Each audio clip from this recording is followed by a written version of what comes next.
Hello and welcome back to the Nurses Breakroom with Jenny Lytle, RN. When we talk about hospice nurse well-being, it can sound like one more thing that you're supposed to do or another standard that you're not quite meeting. But taking care of yourself doesn't have to require a lot of extra time or money or energy.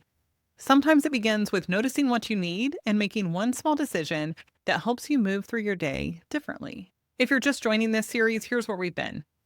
In episode 82, we talked about recognizing when something needs to change. Then in episode 83, we imagined what an ordinary workday could feel like if it were just a little calmer and a little more sustainable. In episode 84, I invited you to remember how you found hospice and why you've stayed. And then in episode 85, we looked at some of the beliefs and patterns that can get in the way, including the pressure to be the rock star nurse that everyone needs. Now, today, we're moving into the practical part.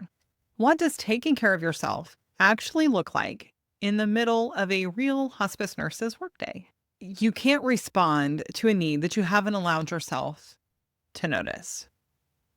So, some examples. Your shoulders are tense. That's where I hold my tension. You're holding your breath. You haven't eaten or used the bathroom. You're becoming impatient or emotionally numb. You're carrying the last visit into the next one. You're already dreading the charting that's waiting for you when you're done. Noticing isn't complaining and it isn't weakness. It's information.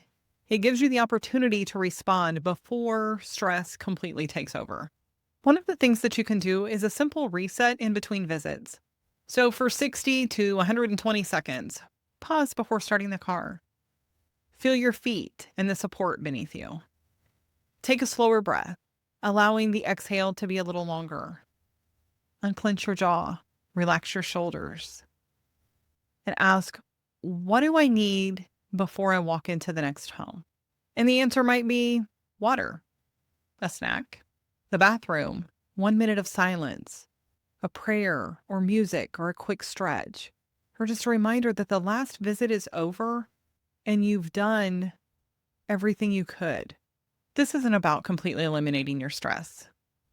It's about giving your nervous system a chance to recognize that one moment has ended before the next one begins. Think about the part of your workday that tends to drain you the most.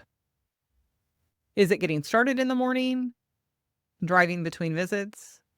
Difficult family interactions? Feeling behind? Charting at the end of the day? Or just carrying all of it home with you? You don't have to fix all of that today. But what is one small change that might make that part of your day feel different? If you're realizing that you could use some help deciding where to begin, I created the free Hospice Nurses Guide to Less Stress for exactly that reason. It'll help you pause and notice what's contributing to your stress and identify realistic ways that you can begin caring for yourself. It doesn't take a lot of time. It doesn't take a lot of energy because I know you only have so much of both. But you can download that at jennylytle.com/. And so sometimes self-care looks a lot more exciting than we make it sound. It may mean getting a drink of water before you get to the next home, or keeping a snack handy, using the bathroom before your next visit, eating lunch before you get shaky or irritable, sitting down for 5 minutes, or preparing what you need the night before to set yourself up for success the next day. Meeting your basic needs isn't something that you have to earn by finishing everything else first. Those needs matter because you matter. And because caring for them helps you remain present for the people that you serve. One thing that you can do is create a supportive boundary. And we talked about this some in episode 85, but things like asking your patients and families to keep a list of non-urgent needs. That doesn't mean that they don't call you when something is truly important, but we all have those patients that call for every little thing, and some of those can wait. Maybe it's creating a clear plan for urgent calls or not responding immediately to every non-urgent message. Protecting a brief lunch break. Being clear about what you can and cannot do. And allowing other team members to do their part. And assuring your patients and families that your whole team is wonderful. A boundary doesn't mean you care less. It creates a healthier and more sustainable way to care. And then you can create an end of shift transition. Possible ways to do that are write down what needs attention tomorrow. We don't have to finish everything immediately. Close the computer and say, today's work is complete. Wash your hands intentionally. Take 3 slow breaths. Or pray. Or listen to a specific song on the drive home. Something that helps you transition from work life to home life. Change your clothes when you arrive home. Briefly acknowledge one thing that you did well. Your work can matter deeply without following you into every part of your life.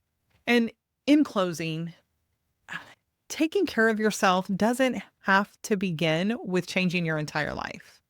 It can begin with one pause, one snack, one boundary, one breath, one decision to include yourself among the people worthy of your care. So, what is one small thing that you can do today that would help you feel a little more supported?